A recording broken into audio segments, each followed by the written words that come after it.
Now, for those of you who have perhaps this is for those of you for whom perhaps this is the first time watching this tournament, this category is 100% no woob, which sounds kind of weird, but it means something very distinct. Oh, and we have started. So yeah, no woob stands for no wrong warp, no out of bounds. No wrong warp meaning you're not allowed to transition to a developer unintended location, and no out of bounds is you cannot be on a tile two or more tiles away from a normally accessible tile. Very complicated, I know. Yeah. And as far as 100%, that means they have to collect all upgrades for things such as which is the powder, the bombs, and the arrows, and all non-consumables. Pretty much. As far as secret seashells, though, this is a commonly asked one. There are 26 seashells in the game, but they only need to get 20 required to get the level 2 sword. And that's because after you collect the level 2 sword, the rest of the seashells in the game are gone, and the game no longer keeps track of them. Yeah, so, you'll see both runners here going for a trick called Early Sword, where they damage boost off of the urchin, and pick up the sword earlier than they're supposed to. It saves like half a second. And you also see them holding out their shield when they kill enemies. That's because the game actually checks with either the sword, the shield, or Link himself as far as collecting rupees, so you can actually get the rupee to fall on both the shield and Link. The game lets you collect it twice. And this is important because they're trying to collect 10 rupees that they need to go play the crane game later. And both of them actually got really, really bad RNG. They need 10. GT got 1. Dragon got 4. Oh lord, that's really bad. So now they're just gonna have to go do some civic service and mow the lawn until the money pops out. Yeah, it's pretty bad. Yeah, thankfully Dragon getting his 10.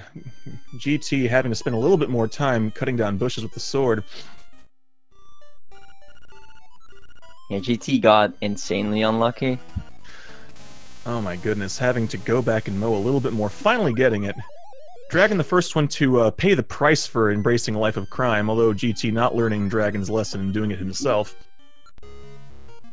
Hope you all like that scene from Star Wars, because here comes Emperor Palpatine.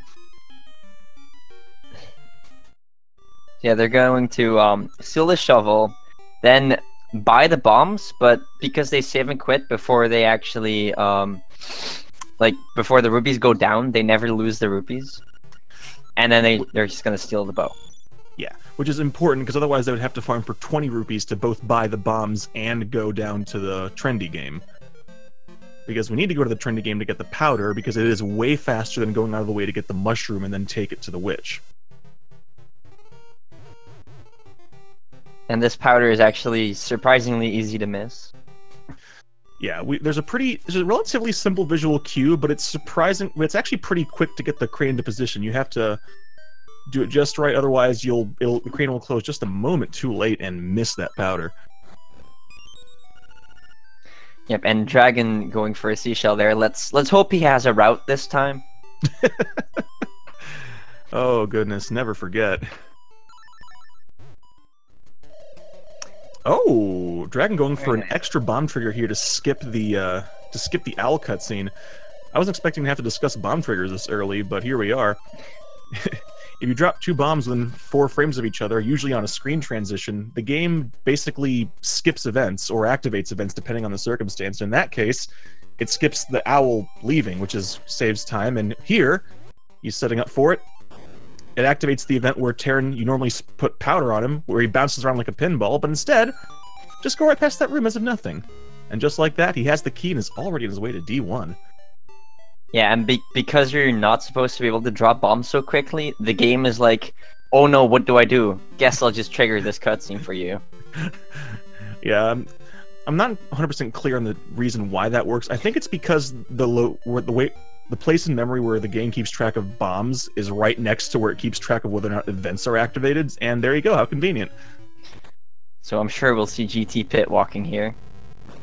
Oh, thank you very much. At least he went for it, that's the important part. He did. So, this is actually a 50% chance to work, but by doing a little weird movement there, you can actually just walk across that pit. Just give it a little bit of a wobble. Pretend you're ice climbers. It's fine. And now we're going to see one of the most important reasons why they steal the bow this early, aside from it also being extremely powerful, is that it lets you use bomb arrows, which is not actually a glitch. It's developer intended. And bomb arrows, aside from letting you bomb things far away, more importantly, let you bombs blow up immediately instead of having to wait for them to explode. So that'll save a lot of time throughout this run. So yeah, just making their way over to the dungeon item, being the Rock's Feather. Just bumping these enemies into the pits. Wow, really quickly from Dragon there. Interesting. I've never actually seen that strat used. Most of the time it's just try to bounce them close and then use a spin attack to kill them quickly, which is probably what we're going to be seeing GT do here in a moment. Alright, so Dragon is going to... I guess not. Usually runners damage boost out of those traps, but I guess he just uses shield because he doesn't want to lose hearts. Yeah, having already taken a heart of damage, that would have put him at 1 heart, at which point the rest of the dungeon becomes a little bit dicier. Yeah, GT did go for the damage boost. So he's in a bit of trouble here. I mean, he's not in any serious danger, but it's surprisingly easy to take 1 heart of damage even in D1. So he's going to have to play it a bit more carefully, heading to the boss. Also, let's not forget to explain super jumps. What Dragon just did there, that's a super jump, where you clip into the wall, and then, like, jump and use your item away from the wall, and the game just thinks you're on a ledge, and it lets you jump again in midair. Yeah, the fun thing about wall clipping is it's extremely easy. Anytime you have a corner, you can just walk into that corner and Link will be a few pixels into the wall, which in and of itself is cool as far as optimizing movement, but it also means that in some situations, like inside dungeons, that you can trick the game like Xander said, the game gets confused and just thinks you're higher up than you are, and voila. Which, actually, in case anyone was wondering, that is the other major reason we're playing on Japanese 1.0. Because super jumps do not work in later versions of the game. Yeah, there's actually no JP exclusive tricks, but we only use Japanese because the language is just faster.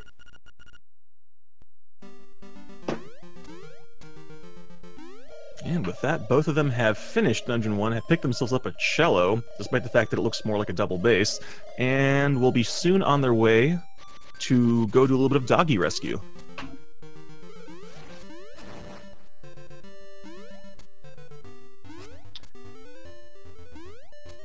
Yeah, I don't know how far apart they are exactly, but I think it's about 15-20 seconds maybe. Yeah, at this point they're still, I'd say, pretty close together. Yeah, anything can still happen, really. Oh yeah, there's a lot of things that go on later on in the run that can very easily cause the gap to widen or completely switch the lead. Yeah, so Dragon now coming up on Lock Cave, where he's going to do a spin slash across that pit to not only break the left crystal, but also the right one, so he doesn't have to walk all the way around. And he's going to do a super jump to get this heart piece early. And he's just going to move along. That super jump is actually a little bit trickier than it looks, in the sense that if you're not far enough to the left when you super jump, you will get stuck between the blocks and just have to save and quit. Thankfully, it's not a super costly time thing, but you end up feeling kind of like a dope, and I think I'm allowed to say this because that actually happened to me during my last race. And so, go ahead. Go ahead. No, go ahead. Alright, so a very crucial thing to remember here is to actually get this photograph before picking up Bow Wow, because if you have Bow Wow and you try to get in here, he doesn't let you take the picture. Also, Dragon is not actually taking it. Dragon, please, you have to actually. What is he doing? Go back into the Sears portrait studio and pose. He doesn't know. What's he doing? No. Dragon, no. What's he doing? There he goes. Well, GT just caught up. Alright, I guess he's a Dragon trying to make things more exciting for everybody. What a show. Clearly. Alright, now both of them on their... Yeah, that's the other thing. We have to, for 100%, both of them will have to get all 12 pictures. Yep. And some of them are actually permanently missable, which is a problem. Yeah. So if a runner does finish without all photos, then it's just a loss. It's GG. It is. Alright, both of them seem to be in good spot to get the 2-cycle on this, what's this guy called again? He's a King Moblin I think or he's something. Moblin King. I always call Yeah. him Moblin King. Just like that. Man, that sync though, and both of them have rescued the cutest doggo. I don't know, he seems pretty ferocious to me. I mean, they can be ferocious and adorable. I guess you're right. So now they are coming up on this screen here, which is very RNG based, and you bow out to eat one of the flowers, and he can just not cooperate like they did for both of them. Oh man, Dragon just having a real bad time here. Yeah, it's just horrible. Wow. There are setups for that room that are like semi-consistent, but nothing is 100% consistent, unfortunately. Yeah, unfortunately, you're pretty much just at the mercy of that dog's hunger. Dungeon 2 does have a couple of cool things in it. You'll see more use of the bow, being incredibly broken in the early game, because the game really does not expect you to have it this early. And also a little bit of shenanigans with how to deal with ghosts.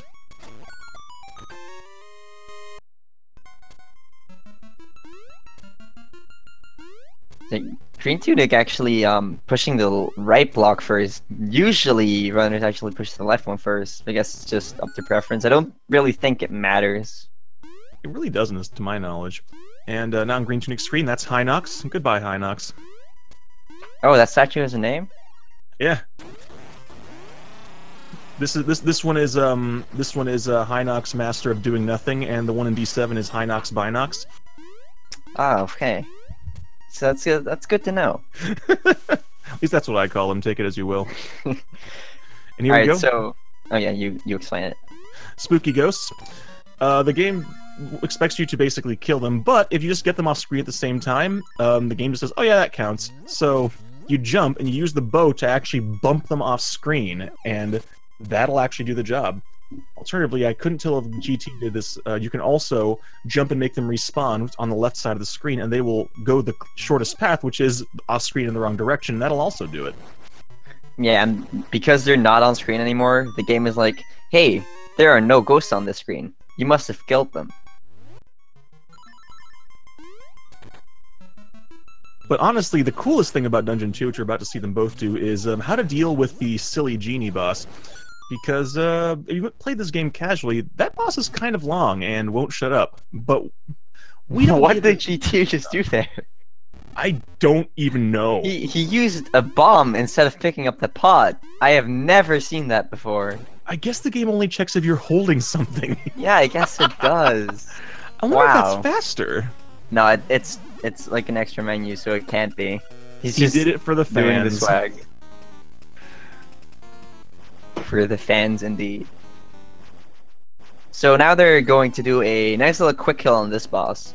You're supposed to pick his pot up and throw it at the wall 3 times, but because they're clipping into the wall, it can't rebound, so it just gets hit 3 times immediately. And then they're just gonna kill it with a bomb and a bomb arrow, and that's it. Well, yeah, this boss is so much longer casually. The quick kill on this boss saves a lot of time and just looks so cool. Yeah, and it's also really easy. Yeah, and that's the thing. A lot of the quick kills in this run are just really easy to pull off, and Moldorm is actually the hardest boss. Yeah. What an odd game Link's Awakening DX is. It gives you one of the best items in D1, and it has also the hardest boss in D1. And also a bit more wall clipping there just to get around those flowers, because Botany can go take a long walk off a short pier as far as Link is concerned. Yeah, so they're now making their way over to a warp point, and because they're visiting this screen now, they can just warp there later. And this actually just saves 1 second. Yeah, that's the fast travel mechanic in this game. You don't get swag duck like in Link to the Past. You get these warp points, and just like that, save and quit. And you'll be using that later. Also, a drastic change here in this category. The heart piece of shame is not actually shameful; it is required. It's only shameful if you pick it up early.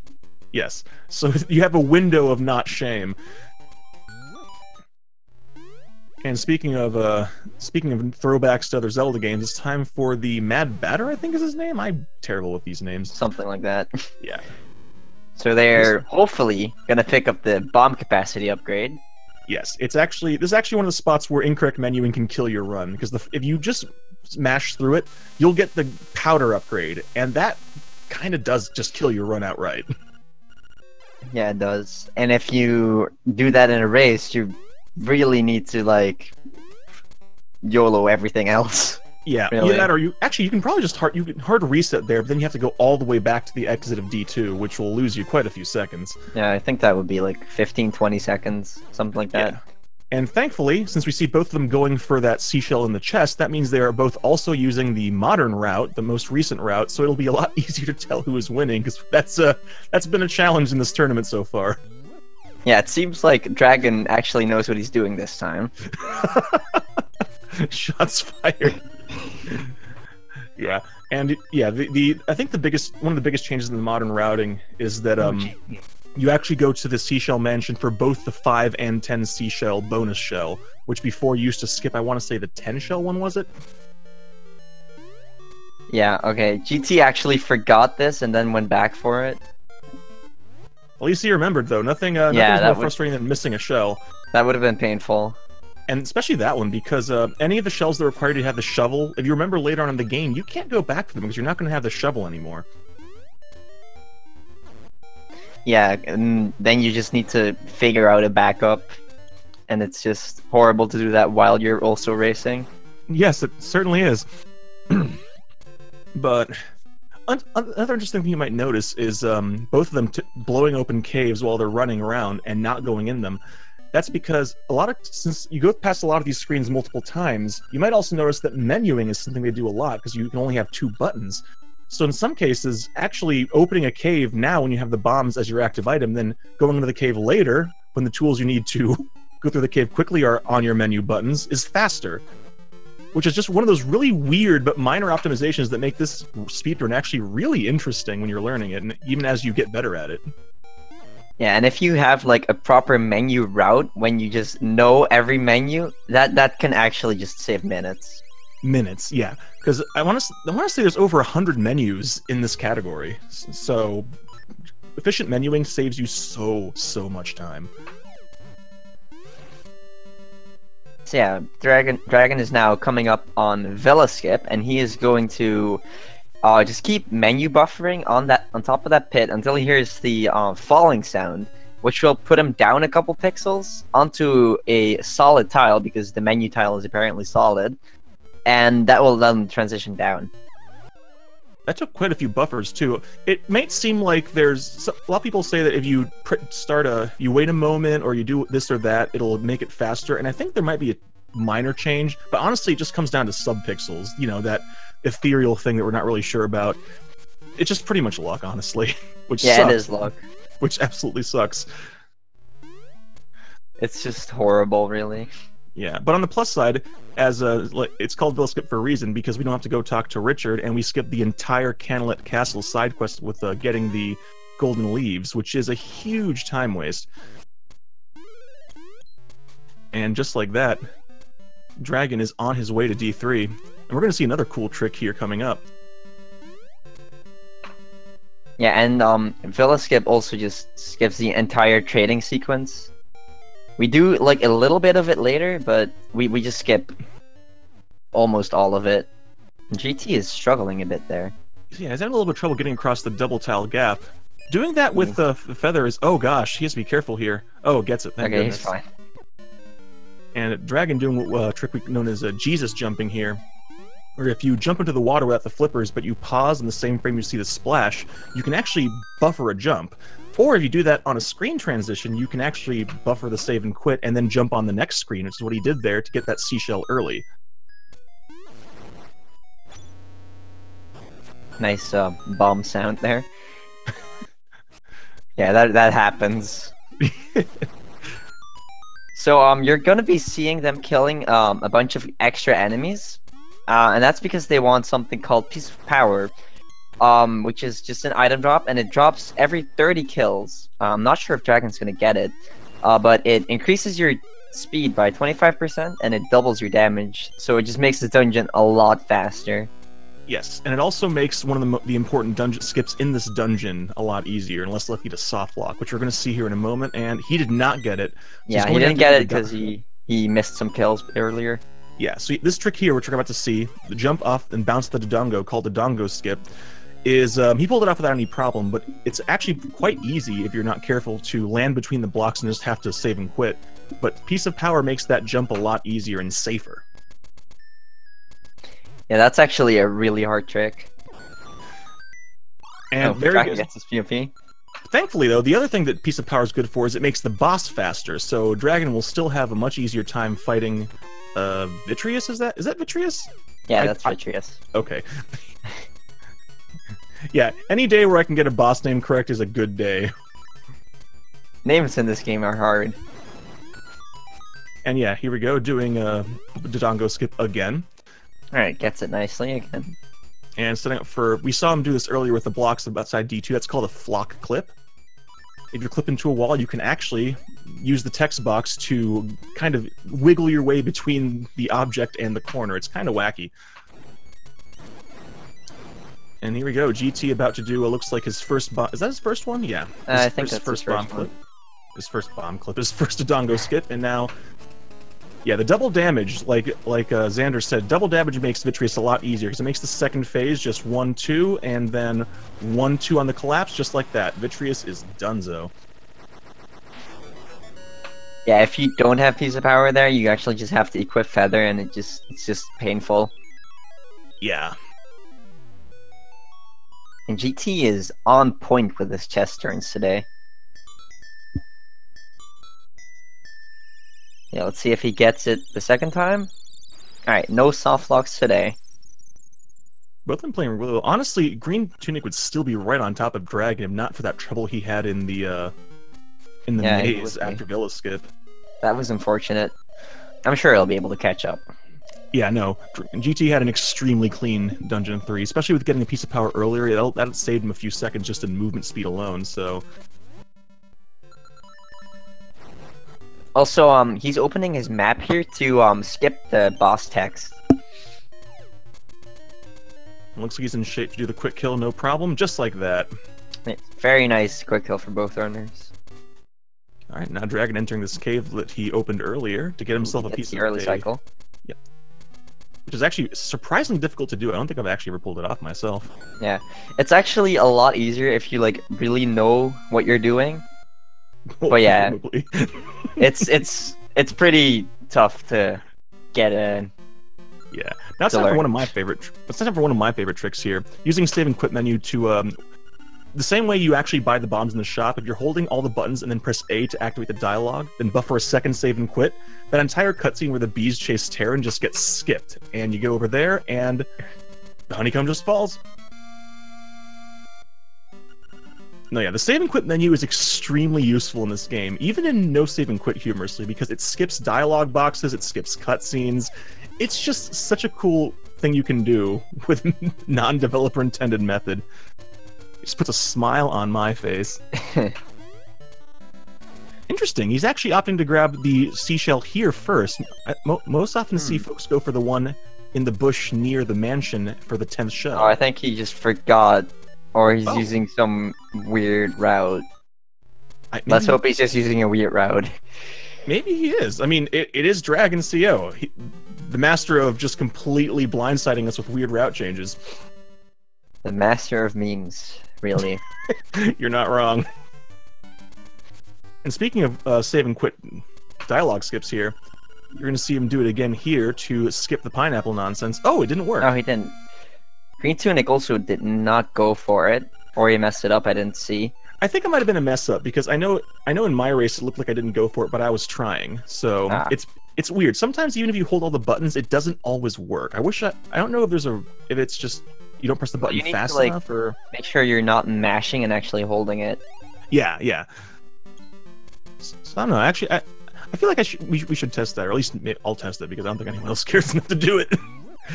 Yeah, GT here going for the shell that I'm most used to seeing, going for the 10th shell. Then he's going to go get the 11th shell in the mansion.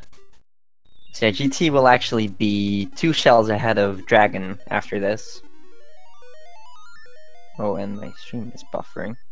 I will be curious to see if Dragon will just go for that 11th one in the mansion, or if there's another shell he's planning to get. I honestly don't know.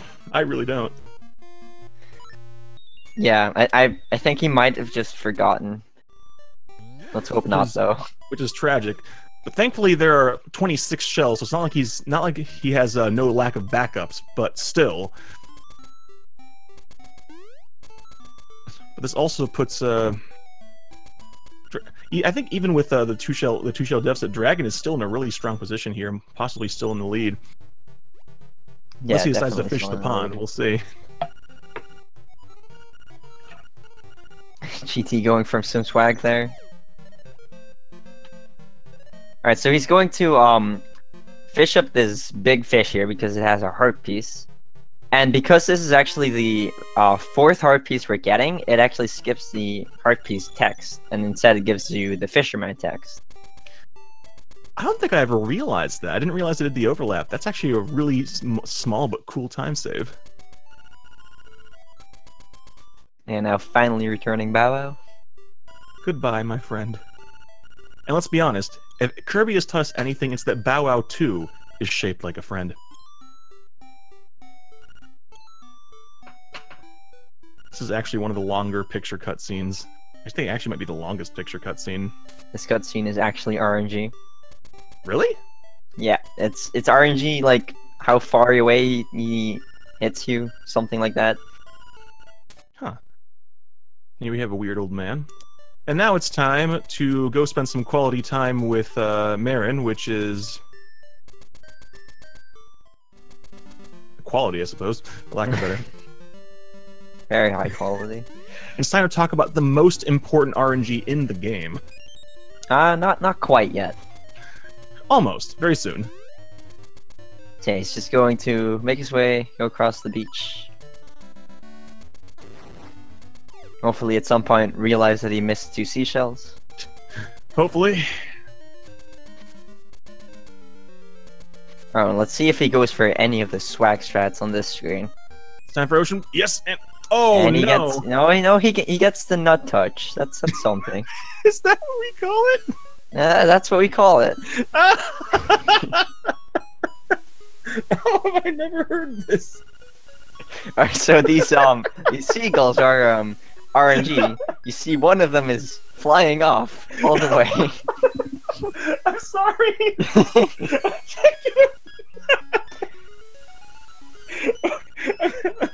I'm gonna mute myself. Give me a minute. Alright, so he's going through this cutscene with Marin. Okay, I'm fine now. Saving and quitting. Okay. Alright, I'm okay. Okay.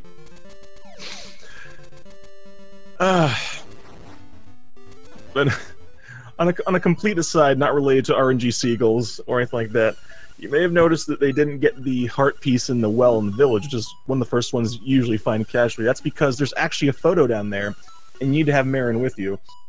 So they wait until now to get it. Okay. I'm okay, I swear. Are you okay? Okay. Wait, Dragon got the cliff picture first. It's actually faster to get this one first. Oh my. But doesn't matter too much.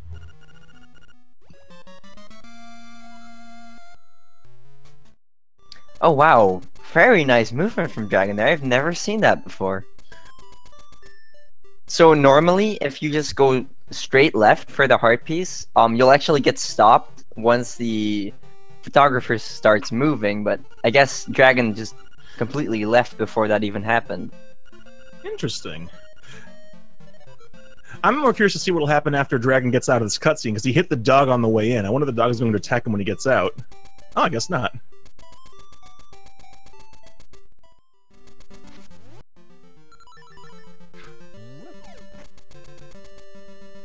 And wait, what's Dragon doing? What is Dragon doing? Oh wait, is he setting us? Oh, did he realize he missed a seashell, or? Yeah, he must have. So he's heading to the seashell mansion now. However, he cannot get the one in the seashell mansion because he has 11 instead of 10. Well, he has 10 right now, I think, doesn't he? No, I just checked. He has 11. Oh dear. So he's at least going to get one of them. I hope he realizes he has 11. I think Seems he just like he now just noticed. did. So he's probably going to grab the. I don't know what he's doing. Oh, I think he just decided to just do something else. And now he's just heading to the animal village to continue, since it's faster to do that than to save and quit and go back to the teleporter. So I guess he's just going about his way then. We'll probably just opt to grab the one in the bush near the mansion for the 20th shell. That's my guess. Yeah, Dragon is just YOLOing this at this point. He's really just improvising. But that's actually one of the fun things I like about watching Dragon in races, because something always seems to go weirdly wrong with his route, and then he just has to improvise. And say what you want about Dragon, he's one of the absolute best at just doing this by the seat of the pants. Yeah, he is. That's why he's so good at rando. OP. Meanwhile, GT is actually still playing really cleanly, just grabbing everything, not missing anything. And he's going to be getting back a little bit of time here with Dragon's snafu there, especially considering the fact that Dragon will have to get extra shells later. I'm guessing probably he needs to grab 2, the one in D6 maybe, and then the one in D7, I think. And Dragon actually did some weird menuing here where the music started earlier. I don't know how he did that. But yeah, what he just did was walrus skip, where it's slightly faster to just do a bomb trigger than to talk to the walrus. Yeah, but I think the absolute fastest is to do the bomb trigger on the left, because Marin walks off the screen faster. Oh, also, before you miss it, you just kind of do things in this room, and then a key appears. I don't know what else is supposed to happen here. Yeah, I don't know. And normally, if you're fast enough, you can also just skip the text box and the music entirely. Yeah, because the room talks to you and has music. I don't know what's going on. It's just kind of weird. I'm pretty sure you just fight a ghost there. The room is intimidated by your arrows and just coughs up the key. Yeah, I think that's what happens. That sounds about right. And wait, the seashell! Dragon, no, the seashell! No, Dragon! Dragon, stop! Don't do this to us! God, why? Why? Oh no. Why is he doing this? Oh no.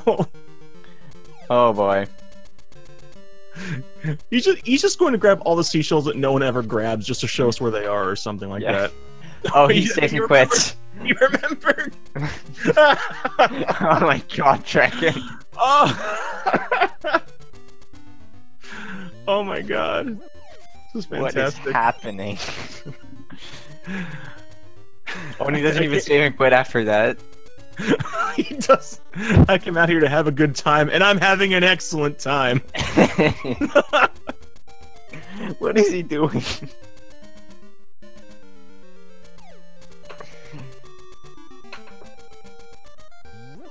Alright, so he is now going to make his way to get Marin's song, the first song.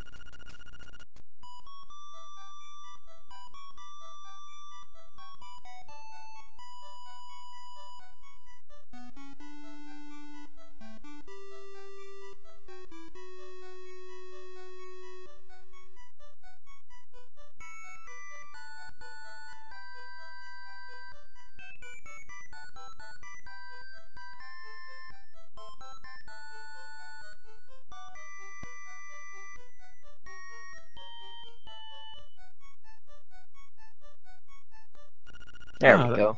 That music is good for the soul. Yes.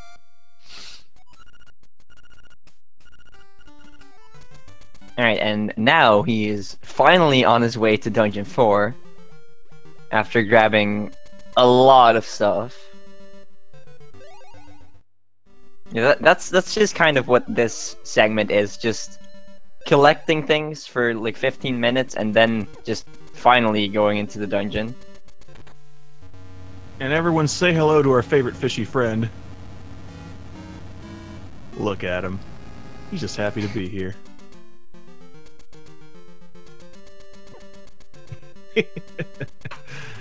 But that's actually one of the things I really like about Link's Awakening is just that the map is big enough that you can't just do things in any which order, but it's small enough that there's actually a surprising amount of routes that work. Yeah, it's nice. And now they're coming up on one of the most important tricks in the entire run.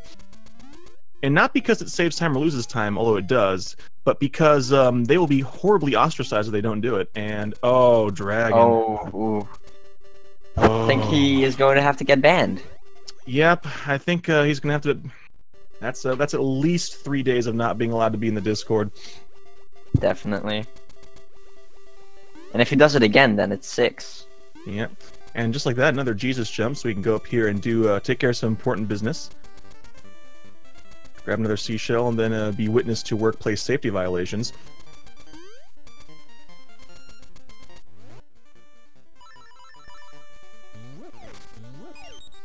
And let's see if he gets the other important swag trick here. This is also very important. Okay, he gets it. There we go, butt sword. Butt sword.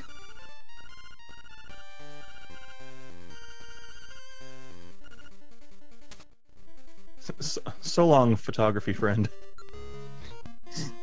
This is where the photographer dies. Sleep well, sweet prince. Alright, let's see if GT gets it. He looks good. Yeah! He does. Very nice. Now into Dungeon 4. Anyone who's watched one of the any percent categories know that this dungeon is often split to avoid the ghosty friend side quest. But in 100%, you get a picture for doing that side quest, and we need all the pictures, so we have no choice but to finish Dungeon 4 right now. And this is why the ocarina is horrible. Once you have a song, every time you hover over it in your menu, it brings up this sub-menu that just takes forever to get rid of. Yeah. And the other thing about it is, it doesn't just take forever, but you can't move the cursor left and right out of it, because that just changes the song. So if you're trying to get the item directly to the left of the ocarina and you accidentally go on the ocarina, oh boy, you're about to waste like 5 seconds. Have fun. Yeah, it's just horrible. Dragon is also doing some interesting menuing here. Yep, and now he's collected the flipper so that he can have one really strong leg while he's swimming, and then just do, I don't know what the other one. I'm pretty sure he has a boot on the other one. He just swims in circles. Yeah. Oh, he's going for the fast strat here. This is actually a pretty cool Let's trick see here. if he gets it. This is actually a really hard trick, and he doesn't get it. So what he was trying to do there is he was trying to do a super jump and then release his spin slash to tink off of the P-hat and get clipped into the left wall, and then do what he just did and make it onto the platform. And that first super jump is just really, really hard. And shouts to Gravone for reminding me of the horror that is the flippers in the Oracle games. And oh yeah, this is Anglerfish. Goodbye, Anglerfish. Yeah, bye. Ooh, surprised to not see Dragon Hookshot down. I heard that's faster. Hook shot down. You say silly things.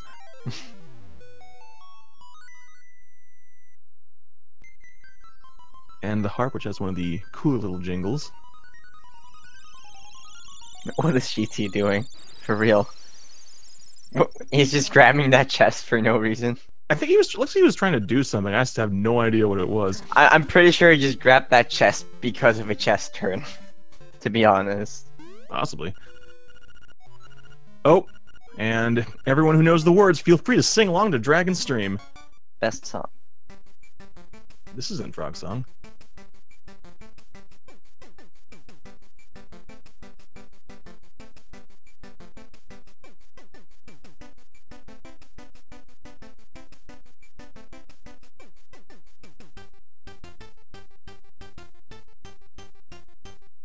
Oh! Oh! Alright, so As best song now, he doesn't save and quit again. Dragon knows exactly what he's doing, guys. Trust me. And he forgets a heart piece. Okay. Okay. I think I get the feeling he's just kind of just forgetting and accidentally going into no Scoob mindset here. Something like that. Yeah, but humorously enough, Mambo's Mambo is actually the only song that will get use in this game, at least in this category. Because despite the fact that we have the Ballad of the Windfish, we don't actually use it because it's faster just to bomb trigger songs. Yeah, and we also never use worst song.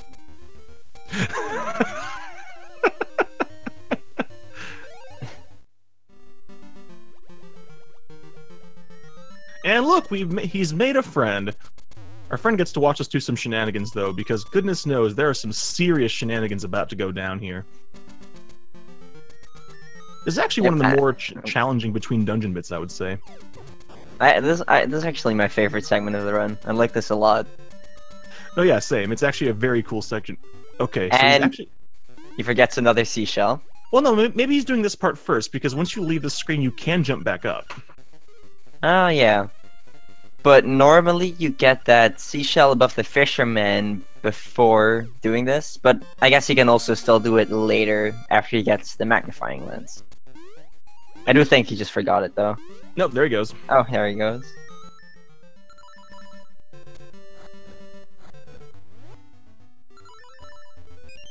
I guess just a preference thing. I know some folks grab it sooner, but I've also seen some folks get it after, so...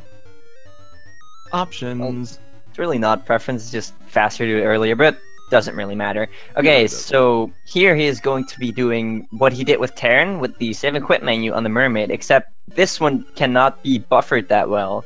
You need to really time it, and it is really just frame perfect. And the 3 buffer is really good.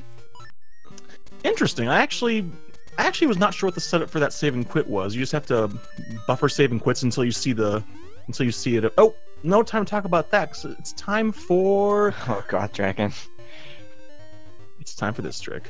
Oh, and it looks like... He's not gonna get it, is he? Yeah, I'm actually... Oh, he's fine, okay. What? How did he... I've not seen... I've never seen this setup. He's just doing it unbuffered, and he failed the super jump. And he also bumped the Zora, so now he has to actually completely reset the area, otherwise the Zora's not going to reappear. So he's just going to do this first. Yeah, saving just a couple seconds by just doing this first and not immediately jumping back out.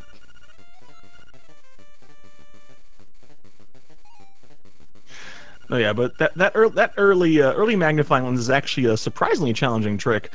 There's 2 very consistent setups, but even those have a really high chance of screwing them up if you're not just completely on the ball with it. Yeah, and GT either failed the save and quit, or yeah, he failed it. So he was probably just a frame or 2 late on opening his save and quit menu. It looks like Dragon actually jumped a little bit too early on that one. And well, they're not quite back caught up, but they're close again. Looks like GreenTunic, I think, has gotten the setup right there, and oh, that should work, I think. He gets it. Okay. And so because he was just 1 pixel shy of making it, he could dash out of it. I think Dragon's got it as well. It looks like, and he gets it. Okay, but just like that, we're almost even again. Yeah. GT does still have to get the fisherman picture, though. Well, Dragon does have it. That's true, but let's not forget Dragon has to get extra seashells, so this is going to... So, actually, no, I don't know. We still don't quite know who's ahead. I do think GT is ahead at this point. Yeah, the fisherman picture is a bit quicker to get than 2 seashells, but nonetheless, Dragon is going to be the first to be heading on his way to the next destination, which is to say, more side questing.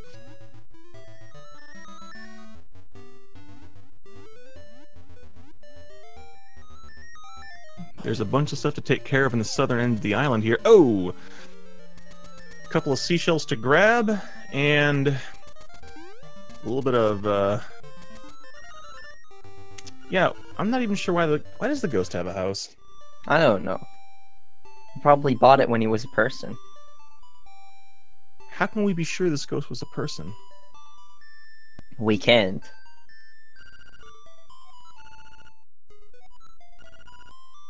How can we be sure this was even his house? Oh my gosh. I never Maybe thought we're of that. breaking and entering. Can you really break and enter into a house that has no door? I guess not. Alright, and let's also say Dragon is going to be doing his rupee farming, because you need to have 300 rupees a bit later. He's going to be doing it in the color dungeon, which will be going to here in a moment. That bomb arrow setup, never seen that before. So he just dropped the bomb, then opened his menu and shot an arrow, and it turned into a bomb arrow. I mean, that's the funny thing about bomb arrows. It's actually not a frame perfect. It's not frame perfect. As long as you press the buttons within 4 frames of each other, it works. So if you just drop a bomb and immediately pause and press arrow, it'll work. It's just kind of wacky. Yeah, and also equipping the boomerang here instead of the sword, because if you shoot the boomerang at the bushes, it actually gives you the seashell immediately. Yeah, the boomerang in this game is actually not... This is not your father's boomerang. Heavens no. This is actually an extremely powerful weapon of ultimate destruction. It does... It definitely is. It explodes bushes, for goodness sake. When's the last time you saw a boomerang explode a bush? That was a pretty long while ago, I have to say. And hey, look, it's our good friend. I forgot his name. Bad person. Yeah, Batman. So, Batman here is going to use his infinite wealth to give us an increase in arrow capacity this time. Because as you saw on Dragon's screen, and you'd see it on GT's as well if he opened his menu, by this point, arrow count is pretty low. So these increases don't just increase your maximum capacity, they also just give you a free refill. So we actually have this plotted out pretty darned carefully.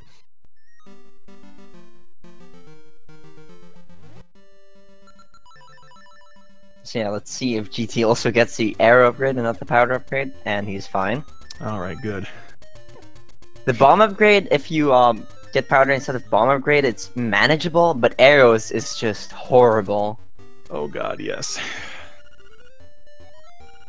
Thankfully with that, both of them are in good shape. You don't have to worry about any more of that for the rest of the game, because the last upgrade is just formality, because you don't need that much powder, ever. And here we go, the reason we do this entire side quest, to get the ghost picture here.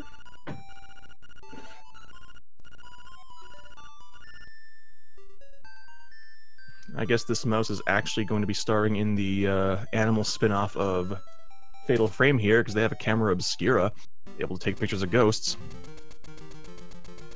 And yeah, now they're going to be on their way to the graveyard, because it's time for the color dungeon. In this horrible cave. Oh god, this cave. The bats in this cave are so bad. Yeah. They just sit on the staircase and then hit you into the pit. Oh boy, do they ever! And actually, these ghosts here are actually pretty nasty because they have an annoying tendency to hit you while you're pushing gravestones. And Dragon gets hit by one, manages to make it into the dungeon. Because those ghosts do actually a fair bit of damage. I want to say they do a full heart or maybe even 2 hearts. Yeah, they do a full heart, I believe. Yeah, and GT gonna have to be careful here because the ghost could very easily murder him here if he's not careful. Yeah, Dragon is now going to grab these rupees, and something Ram, these rupees respawn if you hard reset the console or leave the dungeon. But if you leave the dungeon, then you need to like push the gravestones again, and it's just horrible. So we just hard reset when we save and quit. Yeah. Thankfully, this dungeon has a single save and quit, so you're going to see them both go back to the Game Boy screen right here. Oh, wait, no, that's right. He has to go get the boss key first. False alarm. Ignore me. Yeah, they're actually both getting a lot of the rupees. They only need to have about 170 at this point, preferably like 180. Oh, and Dragon actually messed up that stun lock.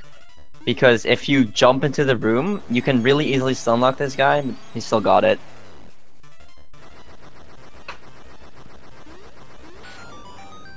Oh, and he's not getting the fairy, playing it risky. Oh, wow. That's a saucy choice. And here, we'll see it. Oh, he didn't heart reset. Okay. Forgot. Well, I guess we'll see him do that when he realizes there are no rupees. And right there's the moment of realization.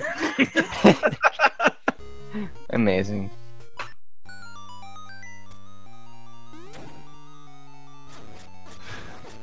Thankfully, with all these arrows, you can just afford to play fast and loose with the bow. And there we go. They're back. Back again. Okay, and GT does get the fairy.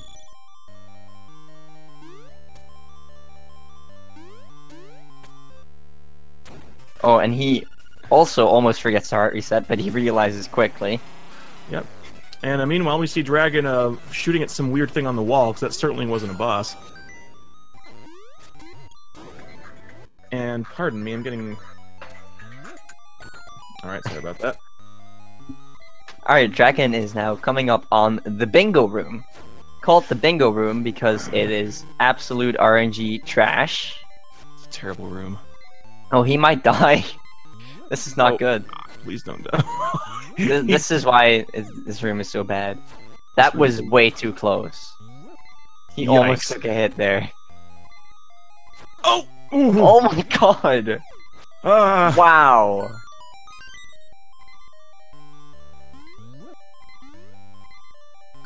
And there's still a good chance that he'll take a hit on the boss too.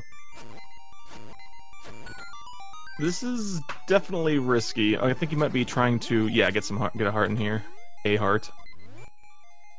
Alright, so GT gets a better bingo room, but still not good. Although, I don't think it's possible to get a good bingo room. There's just bad bingo rooms and worse bingo rooms.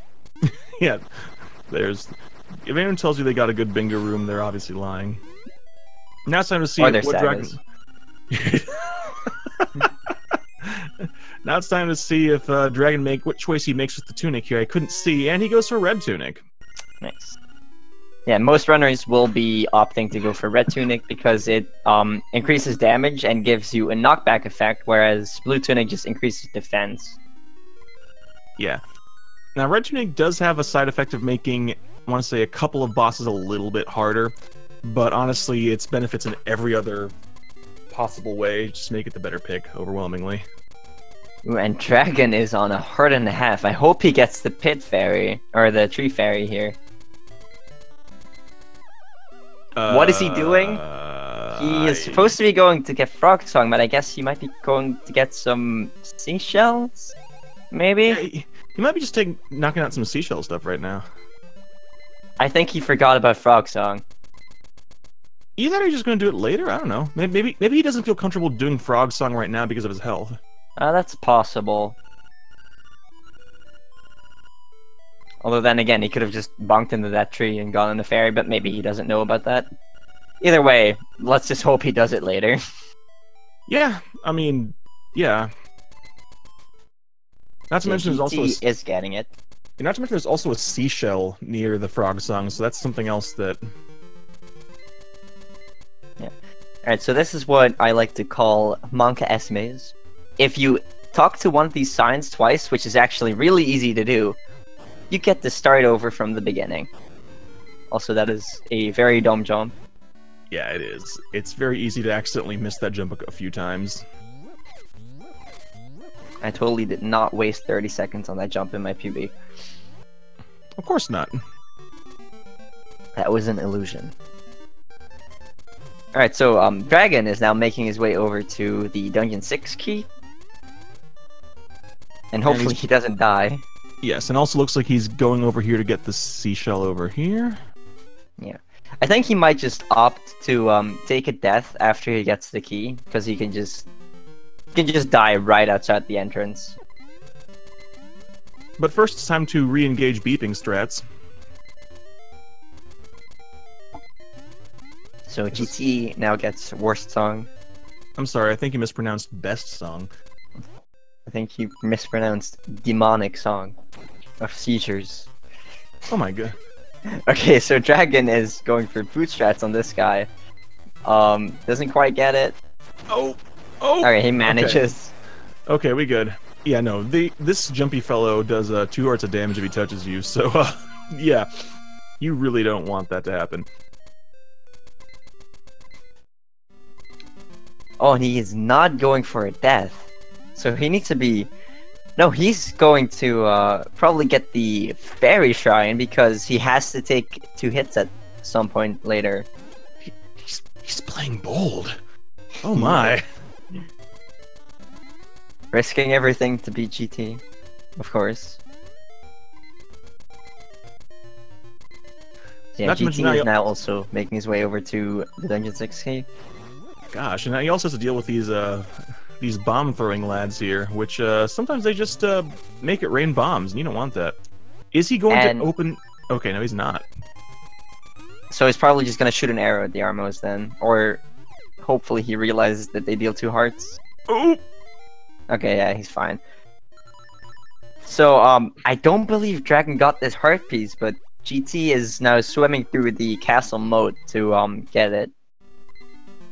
I think I often see folks grab this one a bit later, so it's fine. Like they usually, I think I see people grab it after D5.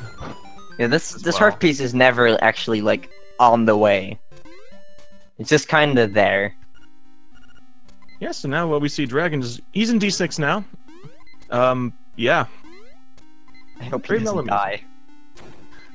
I mean, yeah, I hope he doesn't die either, but we'll see what happens.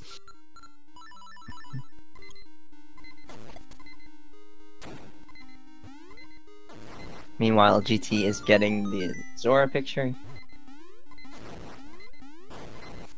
That's an unusual strategy for that room. Yeah, it is. Oh no, please equip Feather. Okay, he waited. You don't need your feather. Oh god! Oh, that was too scary. Dragon, stop this. He clearly knows what he's doing. And okay, I guess he's just okay. Not saving and quitting there? Sure. That's fine. Wait, what is he doing? Oh, he's going for a backup seashell. Oh, he's going for okay. I see what he's doing. Because there's an easily accessible seashell in Dungeon 6. Yeah, this one is ironically enough the fastest backup seashell, but it actually takes 45 seconds to get it. Also, nice strat there with the super jump. What is he doing? What? Wow! What? These are some insane strats. Oh my god! Wow.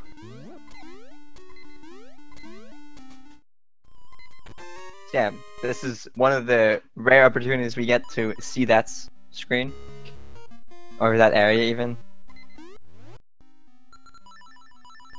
And it teleports him back to the front entrance even though he came in through the other door. I actually didn't realize it did that. Oh no! And he takes a death. Oh.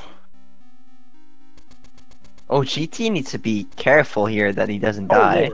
Alright, he's fine. I think he's going to take a death when he leaves this screen. I guess we'll see. Shrine thing. I hope he will. Because if not, he is going to struggle. And yeah, he just... Oh wait, no, he's not. I'm not sure he did that. What? Okay, he's doing it live. He's as mad as Dragon now, and he messes up. That's not the worst though, because he can just respawn right there. Yeah, it's definitely one of the less costly deaths to take. We've all Dragon about to set up for some wacky super jumps here. The first ones aren't too bad, just the ones he's going to have to do in a little bit. Potential for a soft lock, so we'll see how that works out. Yeah, if you're too high up for the super jump coming up, you will get stuck in the wall, not be able to get out. But fortunately, there is a very good visual cue for it. Yes. And as the man he is, Dragon goes for that super jump. I didn't even know you could do that. That's actually like a really hard super jump. You need to dash into the wall and then like pause right as your dash starts. It's just really, really hard. I mean, I was about to make a joke about friggin' horse heads, but honestly, he's probably just going to... I don't even know. I'm just do the thing. Ooh, not using Bamboo's cartridge today. 5, 6, 7, 8. 9. Ninth Wow. try. That Wow. is really bad. That is RNG, and it's a 1 in 4 chance. So yeah, that's horrible. But he makes it through, and then there's this room where you could do things or just let the room solve itself. Best puzzle.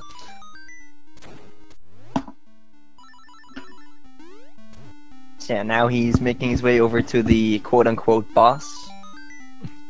I mean, say what you want about Facade. Facade, I'd say, is a harder boss than Anglerfish. Definitely. And you also learn about this game's odd habit of also having hitboxes appear before the boss appears. Yeah, so I'm pretty sure you're just fighting the dungeon itself here. The dungeon itself is mad that you did all these shenanigans and is trying to say, enough of this. Enough, I'm doing it myself. I'll show you my final form. This is what it means to go beyond just being a dungeon. So Dragon does not go for this swag bomb. Ooh, GT getting the very quick strat in the room with the whiz robes there. Very nice. It's actually a little bit different in this setup for other categories because with Red Tunic, you essentially have Piece of Power launching on every hit. Yeah, you just need to do a well-timed sword slash to actually hit that top whiz robe into the bomb. Yep. And Dragon also pulling off another bomb trigger here to skip the owl movement. So he's been absolutely killing it on those. Those are not actually that easy to get. So normally, at this point, we would get the level 2 sword, but Dragon has like 17 seashells instead of the 20 he needs. It's 18. 18. I was close. Yeah. So I think he's probably what I'm doing is he's probably gonna get the D7 maybe the D7 seashell, and then grab the one in the bush near the mansion is my guess. Yeah, he's really just missing one. So no, he's going to get the one near Frog Song. Oh, which well, he's doing case, now. Yeah, in that case, that's 20. Between this one and the.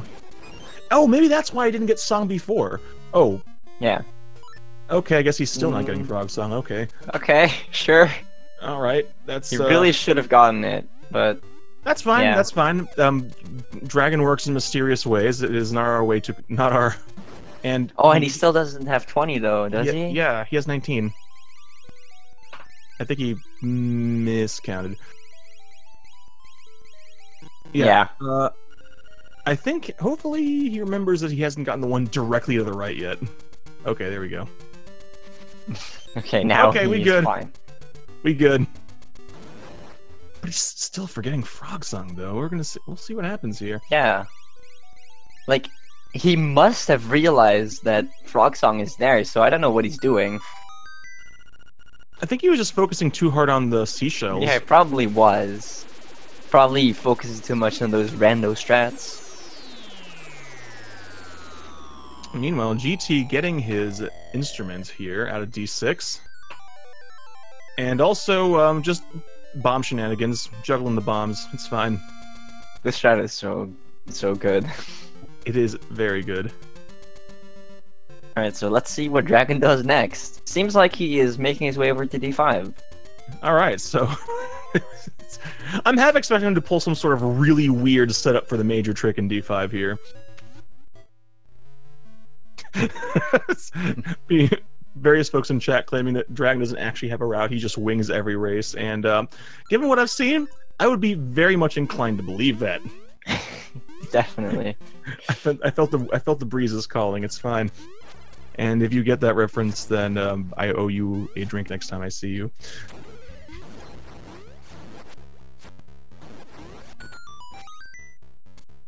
Alright, so Dragon is now making his way over to the left side of the dungeon, which is really far away for whatever reason. And we only go here once.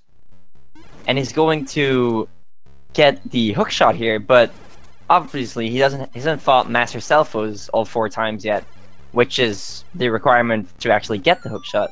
Instead, he's going to use the boomerang to pull this key into the other room, And because there's something in that room, the game is like, oh, must be the hook shot, because that room is where you normally get it, and it just gives you the hook shot.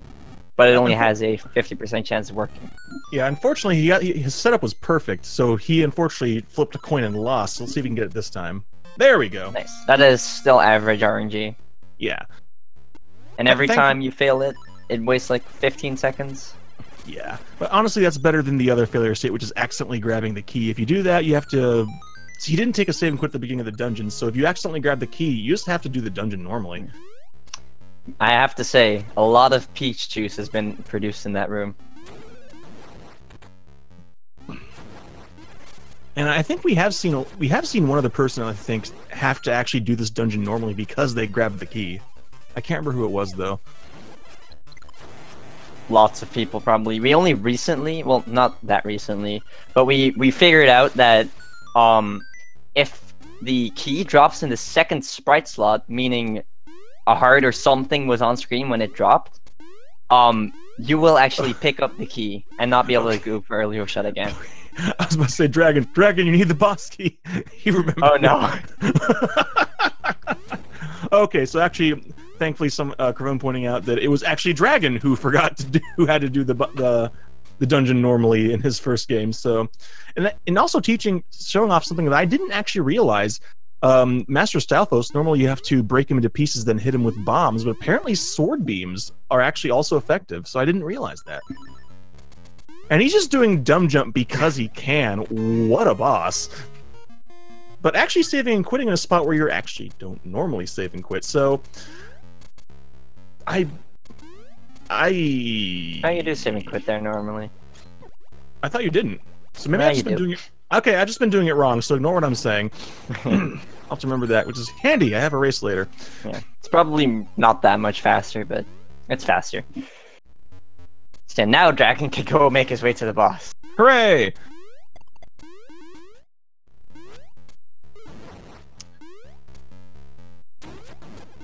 And GT just killing those bloopers because he can. You can actually damage boost off of them. Alright, and just like that, some shenanigans with the hook shot, and it's time for Wall Snake. Wall Snake being one of the two bosses that are actually more challenging with the red tunic. But that does not mean you can't get the 2 cycle, it just means it's more challenging. Which other boss is more challenging? Maybe it's just me. I find the quick kill on Nightmare Moldor more difficult. Oh, that's just different, really. There's a different setup. And that RNG there is just horrible. If he spawns in that position on that cycle, you're just basically guaranteed to get hit by the tail, and it's just horrible when that happens. Yeah, and he also got lucky, because if there's only 1 hit left on Wall Snake, there's a chance he might, when you hookshot him out, you get a fake snake. And you can just get as many of those as you can. I know I've actually gotten, I think, 6 of those in a row once, so it's pretty terrible. He got really lucky there getting 0 fake snakes. Alright, so GT always, yeah. Also on Wall Snake. Let's see how he does. Yeah, but now that Dragon actually has all the seashells, it means the only thing that he's needing to do that he's missed is Frog Song. So we actually have a pretty good feel for where they are relative to each other now as well. Alright, GT struggled a bit, but I guess he did only pull him out twice. Yeah, so that's actually very difficult, because once you have the red tunic, hitting Wall Snake actually is a piece of power effect, so it has longer invincibility frames, which means it's a lot harder to get those multiple hits you need, which is 4 hits per round to kill him in 2 rounds. Because Wall Snake is oddly one of those bosses that doesn't actually have it's not damage, it's number of hits that you have to do to kill him. So level 2 sword doesn't actually kill it any faster than level 1 sword.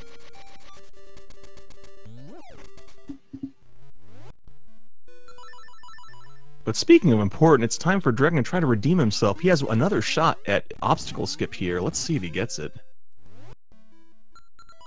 Yeah, let's see. If he does not, then we'll just have to ban him for at least a week. Oh, first though, he is going to get this heart piece for the bomb trigger.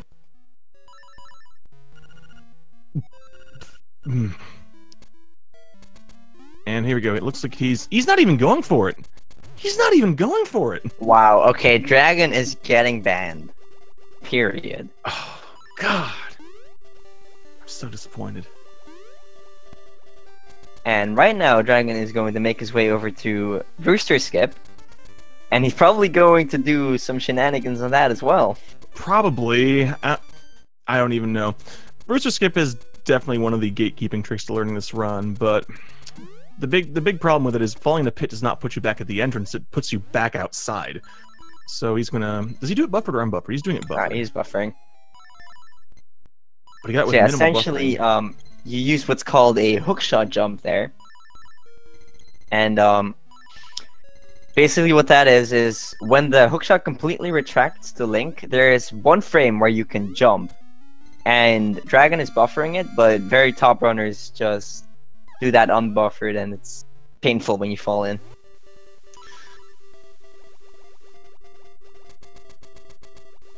He got it nicely though. Let's see how GT does. Yeah. You know...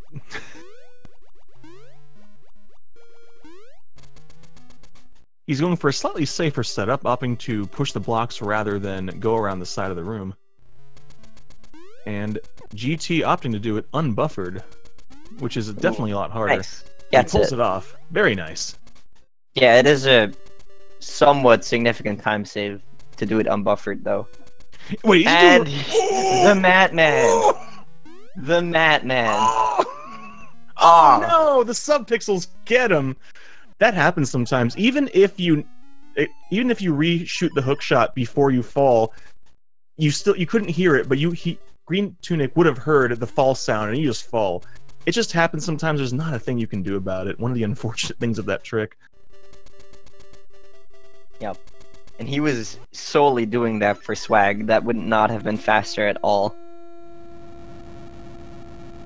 I mean, why else would you do something if not for swag? I don't know.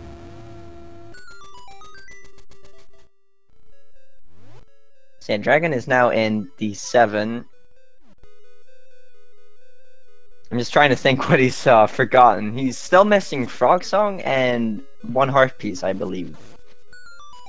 No, I think he's still getting heart pieces. No, he never got the moat heart piece. That's a good point. Although, I suppose it's probably worth mentioning, and it didn't occur to me until someone said it, but I think Dragon listens to commentary during his race, so maybe we shouldn't be talking about things he misses. He's probably realized at this point. I don't doubt it. I mean, Dragon's he doesn't do the stuff he does he doesn't get to be where he is by being bad at the game. That's for sure.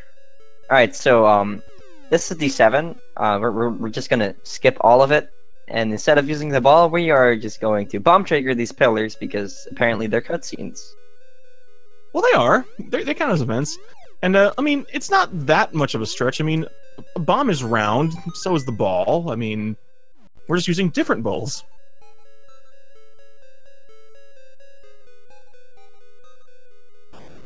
The point is D7 is all about balls in one form or another. Balls are very important. Yes. Yeah, I don't believe we've seen this before, but GT is doing these bomb triggers on pits, and it's just the same as doing them on transitions, except you just have to mash really fast. Yeah. The only real danger with that is if your mashing isn't super quick, it is actually possible and extremely likely you'll just drop all your bombs in a pit and then have no bombs. Yeah, it's just horrible if that happens. Ooh, Dragon very getting that nice. Perfect Goomba RNG. So he did a naked super jump there and hopped on the Goomba and just made it onto the platform. We call that Goomba Surf. It is the fastest strat, but really only if the Goombas cooperate. Question in chat here. How does the bomb trigger work? Bomb triggers are basically when you put down two bombs in quick succession, which can be on a screen transition or in a pit. And the game is just like, hey, you're not supposed to do that. I don't know what to do. Guess I'll just trigger this cutscene for you. Yeah, and also, both of the... GreenTunic also getting that exceptionally good Goomba Surflux. So both of them got the best Goomba RNG. Now we're going to see if GreenTunic can repeat Dragon's quick kill here with the hook shot. Oh, is he going for a different strat? Oh, I think he's just messing it up. He did, unfortunately. I think he was trying to do something with the ladder, but just it put him out of position to be able to hit Evil Eagle while it's off screen. He's just doing something weird, really. Arrows work. Arrows are really strong. I guess it works. Oh no. Uh-oh. Oh no. Uh-oh. Oh no. Oh dear. Just keep swinging it. Oh. I guess he gets to try again. Yeah, unfortunately that resets Evil Eagle's health. I will say, oh gosh. He should really just be going for bomb strats at this point. I don't know if it works in this one, but I do know that Young Crunch discovered that in this fight, if you get pushed off the edge and just swing your sword really fast, you actually kind of hover. It's very strange. I don't know if it works in LADX, though. Okay, he did it. He did it. Just please grab the heart before you fall, otherwise you have to fight it again anyway. Okay. Meanwhile, on Dragon's screen, we're going to see him not save Marin. Why are you so heartless, Dragon? He just wants to go fast. But at what cost? You just let her die. It's all a dream anyway. Spoilers.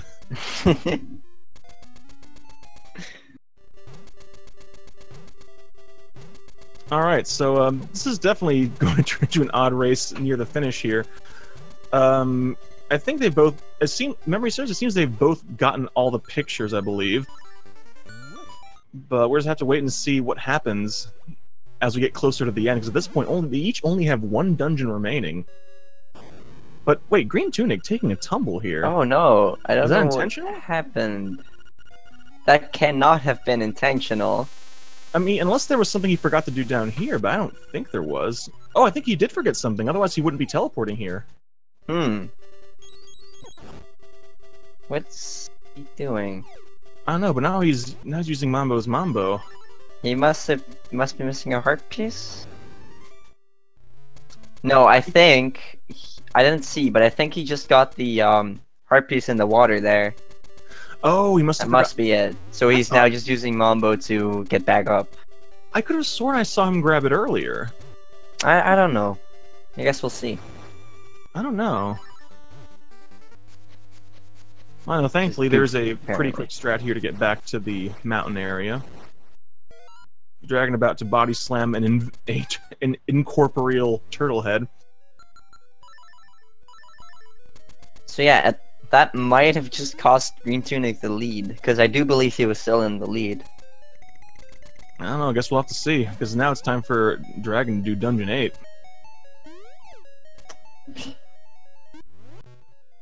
Doing some interesting strats. About to do some shenanigans here with the hook shot. It's actually pretty cool. It's a pretty cool trick here. Let's see if how quickly he can get it.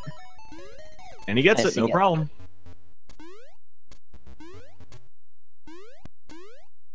Oh! Alright, everyone say hello to Blano. Our boxing friend. Bye, Blano. Yeah.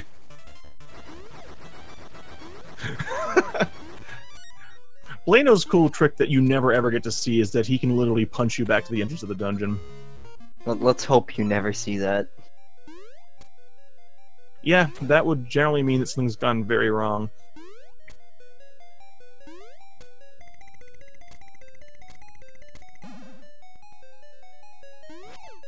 Alright, Dragon about to set up for a little bit of a lava swim here, which is... Ooh, one buffer. Ooh, and just like that. On his way...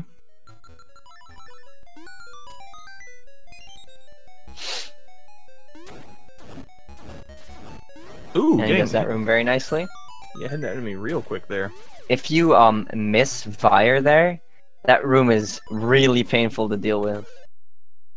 Yeah, thankfully there's a very consistent, quick setup for it, but if you get out of position to get knocked out of the way by one of the snakes, then, well, you just gotta wait. Alright, this is the room, where if you mess up a single input, you just hit a wall and you can start over. And everyone just kind of has their own jump route through this room. Pretty neat. Mm-hmm. And that was a very efficient one. Just drops you right in front of where that chest spawns. And we didn't mention it, but we're seeing GreenTunic do it here. You can actually use a wall clip to get past that flamethrower. Even though they have the level 2 shield, it's actually still faster just to take the hit and damage boost past it. Oh no, GreenTunic did not kill the moblin. That's actually a requirement for that bomb trigger. Or not? Okay, I guess it's just some weird things with Bow Wow. Guess what Dragon just remembered? Oh, nice. So, getting an extremely rare chance to see the Dungeon 8 teleporter, which we never get to see in any category, really. And thankfully, saving and quitting will also put you back right in front of a teleporter, because that counts as an entrance, so... He's actually pretty strong. That actually gives him a pretty useful positioning. What an interesting routing choice. I actually really like that.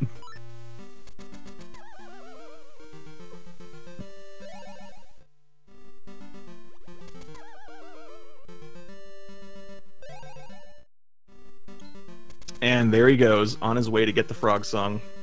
Finally. Well, honestly, having not done it when you got the seashell, this actually is probably the best chance to get it, because the teleporter is right next to D8, so it's less of a detour. So I think this race might end up being like really close. Yeah, it's because of Dragon's interesting routing. It actually looks like it's going to be a closer race than expected. And he also has the hook shot, so he actually has a backup for that dumb jump. Yeah, he does. Oh, and Dragon is also still missing a heart piece. Because... Wait, what? Oh, I'm very confused. Why is he missing 2 heart containers? He didn't grab the one at the top of D8. He ran past it. He's probably going to grab it on the way back. As far as... Oh, he went in the warp in D8, didn't he? Yeah. I didn't see. Okay. So yeah, then he's fine. Yeah, when he grabs that one, it'll put him at 1 heart less than the max. Then finish D8. Everything's dandy. That means GT is probably ahead right now? I would say so, yes. Although GT still has to do the Roomba Room, but that's way shorter than listening to the best song again. Cover your ears. Run while you can. No, let the song fill you with soul.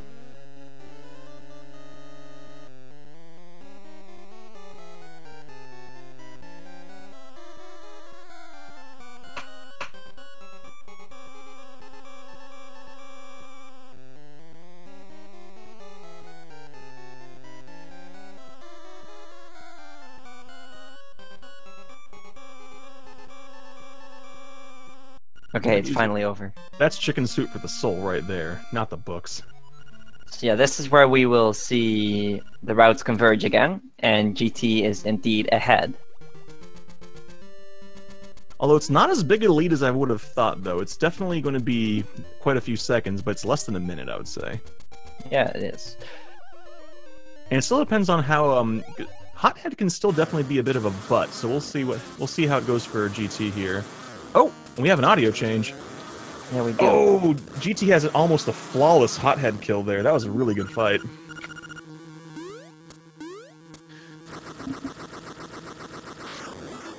Now Dragon moments away from fighting Hothead as well, and GreenTunic getting the most important trick. Wang boys. Run validated. Yeah, and Dragon did a picture check there, but I didn't actually see because it was so fast. Just going too fast. We can't keep up. And, oh, Dragon almost also having a really, really solid fight. Both of them having actually pretty equivalent fights, it looks like. Yeah, Hothead's HP is, like, really weird. Sometimes he takes 5 hits, sometimes he takes 20. And Dragon getting that side wang. Ooh, that's semi-valid. It counts as a validation, but we've got our eye on you. So either runner could still win at this point, because the egg is just an RNG fest. It is not a good egg, no.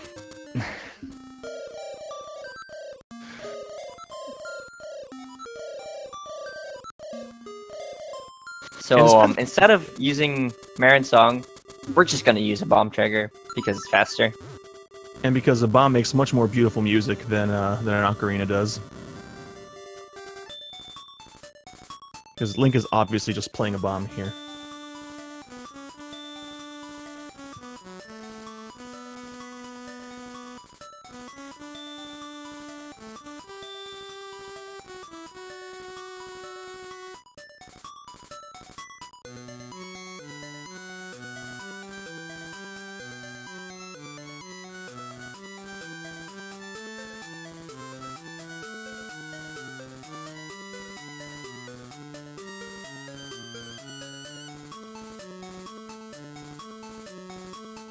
And we see them both in the same cutscene. Yeah, to give you an idea of how close this is. There's a maximum of 40 seconds between them.